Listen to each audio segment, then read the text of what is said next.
ഇന്ത്യയുടെ കയ്യിലെ തന്ത്രപ്രധാനമായ ആയുധങ്ങളാണ് ബ്രഹ്മോസും അസ്ത്രയും. ബ്രഹ്മോസ് എന്ന് പറയുന്ന നമ്മുടെ മിസൈൽ ഇപ്പോൾ റഷ്യയ്ക്ക് പോലും ആവശ്യമുണ്ട്, UAE ആവശ്യപ്പെടുന്നു, ലോകത്തിലെ പല രാജ്യങ്ങളും ആവശ്യപ്പെടുന്നു. പക്ഷേ നമ്മൾ ബ്രഹ്മോസ് കൊടുക്കുകയാണ് ഒരു മുസ്ലിം രാജ്യത്തിന്. UAE അവിടെ നിൽക്കട്ടെ, UAE ഇസ്ലാമിക രാജ്യമാണെങ്കിലും പാകിസ്ഥാനിലെ പോലെ അല്ലെങ്കിൽ മറ്റ് ഇസ്ലാമിക ഭീകരവാദത്തെ പ്രൊമോട്ട് ചെയ്യുന്ന രാജ്യങ്ങളെ പോലെ അല്ല UAE. അതുകൊണ്ട് UAE മാറ്റി നിർത്തിയാൽ വേറെ ഏതെങ്കിലും ഇസ്ലാമിക രാജ്യത്തിന് ബ്രഹ്മോസ് കൊടുത്താൽ, നമ്മുടെ അസ്ത്ര കൊടുത്താൽ, അത് പിന്നീട് കറങ്ങിത്തിരിഞ്ഞ് ഭീകരന്മാരുടെയോ അല്ലെങ്കിൽ പാകിസ്ഥാൻ്റെ തൻ്റെ കയ്യിലോ എത്തിയാലോ ഇതൊരു വല്ലാത്ത ആശങ്കയാണ്. നമ്മൾ വളരെ ജാഗ്രതയോടാണ് ചെയ്യുന്നത്. പക്ഷേ ലോകത്തെ ഏറ്റവും കൂടുതൽ മുസ്ലിമുകളുള്ള രാജ്യത്തിന് അത്രയും ബ്രഹ്മോസും കൊടുക്കാൻ ഇന്ത്യ തീരുമാനിച്ചു എന്ന് പറഞ്ഞാൽ നെറ്റിച്ചുളിക്കണ്ട. തീരുമാനിച്ചു, കരാർ ഒപ്പിട്ടു, നമ്മൾ കൊടുക്കുകയാണ്. ഫിലിപ്പൈൻസിന് ശേഷം നമ്മൾ ബ്രഹ്മോസ് കൊടുക്കുന്ന, അസ്ത്ര കൊടുക്കുന്ന രാജ്യമായി ഇന്തോനേഷ്യ മാറിയിരിക്കുന്നു. നമ്മുടെ പ്രധാനമന്ത്രി നരേന്ദ്രമോദി ഇന്തോനേഷ്യ സന്ദർശിച്ചു കൊണ്ടിരിക്കുകയാണ്. സത്യത്തിൽ വല്ലാത്ത ആവേശമുണ്ടാകുന്നു. ഞാൻ അതിൻ്റെ കാഴ്ചകൾ മോദിയുടെ ട്വിറ്റർ പേജിൽ മോദി ഇന്നലെ പോസ്റ്റ് ചെയ്തു. ഇന്തോനേഷ്യയിലേക്ക് എയർ ഇന്ത്യ 1 വിമാനം പറക്കുന്നു. അതിൻ്റെ 2 വശങ്ങളിലും അകമ്പടിയായിട്ട് F-16 വിമാനങ്ങൾ. നരേന്ദ്രമോദി എന്ന ഇന്ത്യൻ പ്രധാനമന്ത്രിയുടെ സുരക്ഷ ഉറപ്പാക്കാൻ വേണ്ടി ഇന്തോനേഷ്യ വിട്ട F-16 വിമാനങ്ങളുടെ അകമ്പടിയോടെ ഇന്ത്യൻ പ്രധാനമന്ത്രി രാജകീയമായി ഇന്തോനേഷ്യയിലേക്ക് പോകുന്നു. അവിടെ വന്നിറങ്ങി. ഇന്തോനേഷ്യക്ക് പ്രധാനമന്ത്രിയുണ്ട്, പക്ഷേ അവിടുത്തെ പ്രസിഡന്റ് പ്രഭാവോ സുബിയാന്തോ നേരിട്ട് വന്ന് ഇന്ത്യയുടെ പ്രധാനമന്ത്രിയെ സ്വീകരിക്കുന്നു. മോദി ഇതാദ്യമല്ല, മോദിയുടെ 4ാമത്തെ സന്ദർശനമാണ്. 2018 പോയിട്ടുണ്ട്, 22 പോയിട്ടുണ്ട്, 23 പോകുമ്പോഴത്തേക്ക് G20 രാജ്യങ്ങളുടെ ചുമതല ഏറ്റുവാങ്ങുന്നു. അങ്ങനെയുള്ള നിർണായകമായ സന്ദർശനങ്ങളൊക്കെ നടത്തിയിട്ടുണ്ടെങ്കിൽ പോലും ഇത്തവണ മുൻപ് ലഭിച്ചതിനേക്കാളും ഗംഭീരമായ വരവേൽപ്പാണ് നരേന്ദ്രമോദിക്ക് ലഭിച്ചിരിക്കുന്നത്. കാരണം നരേന്ദ്രമോദി എന്ന് പറയുന്ന ഇന്ത്യയുടെ പ്രധാനമന്ത്രി, നമ്മുടെ പ്രിയപ്പെട്ട നരേന്ദ്രൻ, 2ാം നരേന്ദ്രൻ, ലോകത്ത് ഏറ്റവും കൂടുതൽ ജനപ്രീതിയുള്ള, ലോകത്ത് ഏറ്റവും കൂടുതൽ സ്വാധീനമുള്ള ലോക നേതാവായി വളർന്നിരിക്കുന്നു എന്നതിൻ്റെ തെളിവാണ് അവിടെ ഇന്തോനേഷ്യയിൽ ലഭിച്ച സ്വീകരണം. ഞാൻ കാണുകയായിരുന്നു, മോദി ഇന്തോനേഷ്യൻ പ്രസിഡന്റിനൊപ്പം മോദി അദ്ദേഹത്തിൻ്റെ വസതിയിലേക്ക് പോകുന്നു. എന്തൊരു പോക്കാണ്! നിങ്ങൾ ആ വീഡിയോ കാണണം. മുന്നിൽ മോട്ടോർ ബൈക്കുകൾ, പിന്നെ അതിൻ്റെ തൊട്ടു പിന്നാലെ ഇന്തോനേഷ്യയുടെ പരമ്പരാഗത കുതിരപ്പട്ടാളം, അതിനു പിന്നിൽ നമ്മുടെ ദേശീയ പതാക പാറുന്ന, ഇന്തോനേഷ്യയുടെ കൊടിയും പാറുന്ന കാറിൽ നമ്മുടെ പ്രധാനമന്ത്രി. അപ്പോൾ അവിടെ എത്തി ഇന്ത്യയും ഇന്തോനേഷ്യയും തമ്മിൽ തന്ത്രപ്രധാനപരമായ ചില കരാറുകൾ ഒപ്പുവെക്കുന്നു. അവർ ആവശ്യപ്പെട്ടതുപോലെ ബ്രഹ്മോസും അസ്ത്രയും നമ്മൾ കൊടുക്കുന്നു. ഇന്തോനേഷ്യയുടെ ജനസംഖ്യ 28.8 കോടിയാണ്. ഏറ്റവും കൂടുതൽ ആളുകൾ താമസിക്കുന്നത് ഇന്തോനേഷ്യയിലെ ജാവ ദ്വീപിലാണ്. അപ്പോൾ ഇന്തോനേഷ്യ എന്ന് പറയുന്ന രാജ്യത്ത് 28.8 കോടി, അതായത് നമ്മുടെ ഉത്തർപ്രദേശിലെ ജനസംഖ്യയുള്ള രാജ്യം. ലോകത്ത് ഏറ്റവും കൂടുതൽ ജനസംഖ്യയുള്ള 4ാമത്തെയോ 5ാമത്തെയോ രാജ്യം, 4ആണെന്ന് തോന്നുന്നു, ഇന്തോനേഷ്യ. ലോകത്തെ ഏറ്റവും കൂടുതൽ മുസ്ലിങ്ങളുള്ള രാജ്യവും ഇന്തോനേഷ്യയാണ്. ഇന്തോനേഷ്യയിലെ ജനസംഖ്യയിലെ 87% മുസ്ലിങ്ങളാണ്. പക്ഷേ ഇന്തോനേഷ്യ ഒരു മാതൃകയാണ് പ്രിയപ്പെട്ടവരെ. നമുക്കറിയാം, നമ്മുടെ രാജ്യത്ത് 30% കൂടുതൽ മുസ്ലിങ്ങൾ വന്നു കഴിഞ്ഞാൽ കേരളത്തിൽ പോലും നമ്മൾ കണ്ടുകൊണ്ടിരിക്കുക. പിന്നെ അവർ തീരുമാനിക്കും ആര് കളക്ടറാവണം, എന്ന് അവധി വേണം, ഏത് സ്കൂളിൽ എന്ത് പഠിപ്പിക്കണം, കുട്ടികൾക്ക് എന്ത് യൂണിഫോം വേണം എന്നൊക്കെ കേരളത്തിൽ പോലും തീരുമാനിച്ചു കൊണ്ടിരിക്കുമ്പോൾ 87% മുസ്ലിമുകൾ ഉണ്ടായിട്ടും ഇന്തോനേഷ്യ എന്ന് പറയുന്ന രാജ്യം ജനാധിപത്യ രാജ്യമാണ്.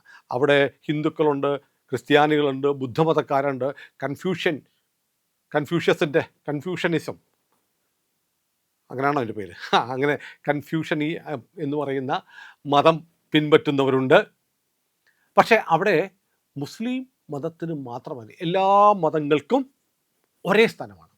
ഔദ്യോഗിക പരിവേഷം ഇസ്ലാമിന് മാത്രമല്ല, 87% മുസ്ലിമുകൾക്ക് തുല്യരാണ് എല്ലാം കൊണ്ടും ഹിന്ദുക്കളും ക്രിസ്ത്യാനികളും ബുദ്ധമതക്കാരും ഒക്കെ. ഒഫീഷ്യൽ തുല്യത, ഭിന്നതയിൽ ഏകത്വം എന്നതാണ് ഇന്തോനേഷ്യ എന്ന് പറയുന്ന രാജ്യത്തിൻ്റെ പ്രത്യേകത. അറിയാം, പണ്ട് നമ്മൾ കേട്ടിട്ടുണ്ട്, ഇന്ത്യയുമായിട്ട് വലിയ സൗഹൃദത്തിലുണ്ടായിരുന്ന സുകർണോ എന്ന് പറയുന്ന അവിടുത്തെ പ്രധാനമന്ത്രിയെക്കുറിച്ച് നമ്മൾ കേട്ടിട്ടുണ്ട്.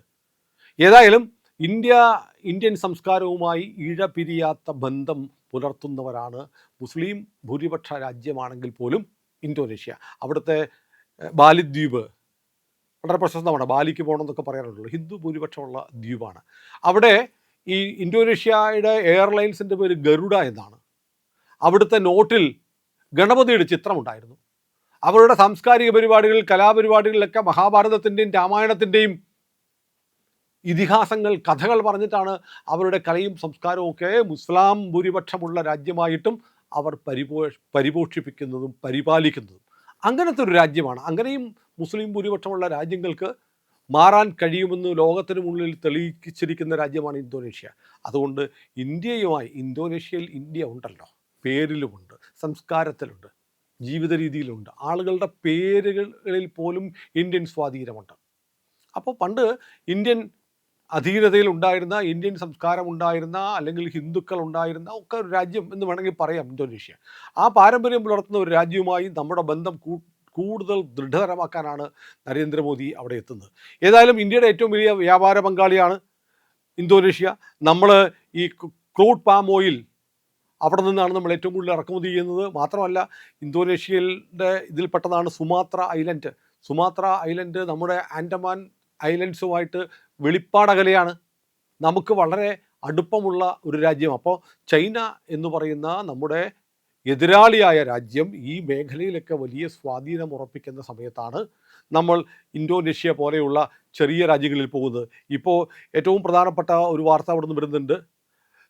ബിൻഡാങ് Adipurna star of the republic of Indonesia എന്ന് പറയുന്ന അവരുടെ രാജ്യത്തിൻ്റെ പരമോന്നത ബഹുമതി അവിടുത്തെ പ്രസിഡന്റ് പ്രഭാവോ സുബിയാന്തോ നമ്മുടെ പ്രധാനമന്ത്രിക്ക് നൽകിയിരിക്കുന്നു. ഏത് രാജ്യത്ത് നരേന്ദ്രമോദി എത്തിയാലും, അത് UAE ആവട്ടെ, സൗദി ആവട്ടെ, അല്ലെങ്കിൽ ഏറ്റവും ചെറിയ രാജ്യമായ സീഷെൽസ് ആവട്ടെ, അവരെല്ലാം ആ രാജ്യത്തെ ഏറ്റവും വലിയ പരമോന്നത ബഹുമതി നൽകിയിട്ടാണ് നമ്മുടെ പ്രധാനമന്ത്രിയെ ആദരിക്കുന്നത്. അത് ഇന്ത്യക്കുള്ള അംഗീകാരമാണ് എന്ന് മോദി ഇപ്പോൾ അവിടെ പ്രസംഗിച്ചു കഴിഞ്ഞു. അപ്പോൾ നോക്കൂ, നമുക്ക് വല്ലാതെ അഭിമാനിക്കാവുന്ന ഒരവസ്ഥയിലാക്കിയാണ് ഭാരതത്തെ കഴിഞ്ഞ 12 വർഷത്തിനുള്ളിൽ പ്രധാനമന്ത്രി നരേന്ദ്രമോദി എത്തിച്ചിരിക്കുന്നത്. ഒരു തർക്കവും വേണ്ട. ചില സുഡാപ്പികൾ ഇവിടെ നിന്ന് തള്ളിമറിക്കും, അത് വേറെ കാര്യം. പക്ഷേ എനിക്കറിയാം, എൻ്റെ ഒരുപാട് ക്രൈസ്തവ സുഹൃത്തുക്കൾ ലോകത്തിലെ പല രാജ്യങ്ങളിൽ, സൈപ്രസിലുണ്ട്, കാനഡയിലുണ്ട്, UK-യിലുണ്ട്, അമേരിക്കയിലുണ്ട്, റഷ്യയിലുണ്ട്. ഇവരൊക്കെ എന്നെ വിളിക്കാറുണ്ട്. അവരൊക്കെ പറയാറുണ്ട്, നമ്മൾ ഇന്ത്യക്കാരനാണ് എന്ന് പറയുമ്പോൾ നമുക്ക് വല്ലാത്തൊരു അഭിമാനം തോന്നുന്ന തരത്തിലേക്ക് നമ്മുടെ രാജ്യം കഴിഞ്ഞ 10-12 വർഷം കൊണ്ട് മാറിയിരിക്കുന്നു. രാജ്യത്തിൻ്റെ സ്റ്റേച്ചർ മാറിയിരിക്കുന്നു. മോദിയുടെ ആളുകളാണ്. അടുത്ത കാലത്ത് കണ്ടില്ല, ഒരു വീഡിയോ കണ്ടു, ഒരു ബൈക്കർ അഫ്ഗാനിസ്ഥാനിലൂടെ ബൈക്ക് ഓടിച്ചു പോകുമ്പോൾ താലിബാൻ പട്ടാളം തടഞ്ഞു നിർത്തുന്നു. അപ്പോൾ ആ പാസ്പോർട്ടൊക്കെ എടുക്കുന്നു. എവിടെ നിന്നാണ് ചോദിക്കുന്നു? ഇന്ത്യ എന്ന് പറയും. ഇന്ത്യ ഇന്ത്യ ഇന്ത്യ ദോസ്ത്, ഇന്ത്യ ദോസ്ത്, പാസ്പോർട്ടൊന്നും വേണ്ട, പൊക്കോളാൻ പറയുന്നു. താലിബാൻ മതഭീകരവാദികൾ എന്ന് വിളിക്കപ്പെടുന്ന ആളുകൾ, മതഭീകരതയുണ്ട് അവർക്ക്. പക്ഷേ ഇവിടുത്തെ മുസ്ലിങ്ങൾ മോദിയെ വെറുക്കുന്ന, BJPയെ വെറുക്കുന്ന, RSSനെ വെറുക്കുന്ന ഇവിടുത്തെ ഇസ്ലാമിക തീവ്രവാദികൾ കാണണം നിങ്ങൾ വിസ്മയം എന്ന് പറഞ്ഞാൽ. അങ്ങനെയാണല്ലോ ജമാഅത്ത് ഇസ്ലാമി, താലിബാൻ അഫ്ഗാനിസ്ഥാനിൽ അധികാരത്തിൽ വന്നപ്പോൾ വിസ്മയം എന്നാണ് എഴുതിയത്. പക്ഷേ ആ വിസ്മയം എന്ന് പറയുന്ന രാജ്യം ഇന്ത്യയെ, ഇന്ത്യയുടെ പ്രധാനമന്ത്രിയെ ചേർത്ത് പിടിക്കുന്നു. നിങ്ങൾക്ക് മാത്രമാണ് ഇന്ത്യ അംഗീകരിക്കാൻ, BJP അംഗീകരിക്കാൻ, മോദി അംഗീകരിക്കാൻ ബുദ്ധിമുട്ട്. പക്ഷേ ലോകത്തെമ്പാടുമുള്ള ഇസ്ലാമിക രാജ്യങ്ങൾ നരേന്ദ്രമോദിയെയും ഇന്ത്യയെയും ചേർത്ത് പിടിക്കുമ്പോൾ ഇന്ത്യയിലെ സുഡാപ്പികൾക്ക് മാത്രം അത് സുഖിക്കാതെ പോകുന്നതിൻ്റെ കാരണം എന്താണ്? എനിക്ക് പിടികിട്ടിട്ടില്ല.